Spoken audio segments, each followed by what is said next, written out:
Genshin Impact 5.4 in 3 minutes and 10 seconds. So starting out strong, we're finally back to Inazuma, and we've got a new character. She's a 5-star Anemo Catalyst support character. Her skill will cause her to enter a Dream Drifter state, which allows her to float for exploration. While in this state, she also deals AoE Anemo damage and buffs swirl reactions. In addition, her burst will group enemies and spawn these special snacks that will do more AoE Anemo damage when you pick them up. Or, if the character's HP is below a certain percent, it will restore HP instead when you pick them up. When Mizuki is in the party, she also gives a slight chance to actually increase the amount of healing you get from food. This chance is increased if you have higher friendship with that character. Mizuki will be releasing in the first half alongside Sejuani's rerun banner. It is important to note that Mizuki will be added to the standard banner after her banner, so everybody will eventually be able to get her for free on the free 5-star selector at the end of the year. In the second half of 5.4, we will have Freena's rerun banner alongside Risley's rerun banner. As for story in 5.4, we'll have a story quest for Mizuki alongside an event story for the Mikawa Festival. On to the events for 5.4.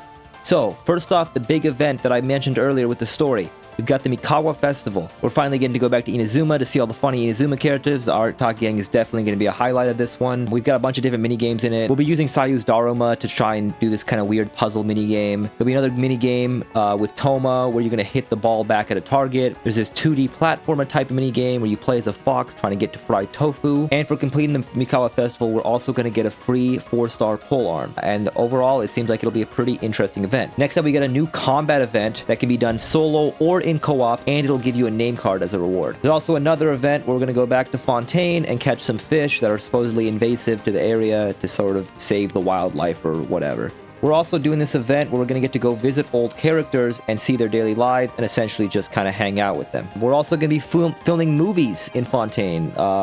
We'll be filming and editing movies for this ad in Fontaine. And lastly, a leyline overflow, just some extra drops, which will be awesome. Okay, so they added a lot of tiny little quality of life changes that don't really mean too much, but I'm gonna do my best to cover them real quick here. So, first of all, when you use the training guide, now you can set a goal and it'll automatically tell you where to get the materials for the goal. For example, if you want to level your character to level 70, the training guide will automatically tell you what materials you need and where to get those materials. Once you set that goal, it'll also give you reminders in certain menus to show you how much you still need. And when you click on the material that you're farming for, it'll tell you how much more you still need. Another quality of life change they added is that when you are on a character menu, if you switch to another character, it will not reset you to attributes, it will make you stay on the same tab. If I was on Farina looking at her talents and I switched over to Nahida, it would keep me on the talents tab instead of taking me back to attributes. For players using keyboard and mouse, instead of scrolling through all your characters at the top menu, now you can filter by element through the elemental icons they've added. You can also now filter weapons by their secondary attributes, and it will also recommend you stats for your weapon. You can now also auto-add the refinement materials for weapons instead of having to add them one by one. You are also now able to access the Tubby menu from anywhere in the teapot without having to talk to Tubby.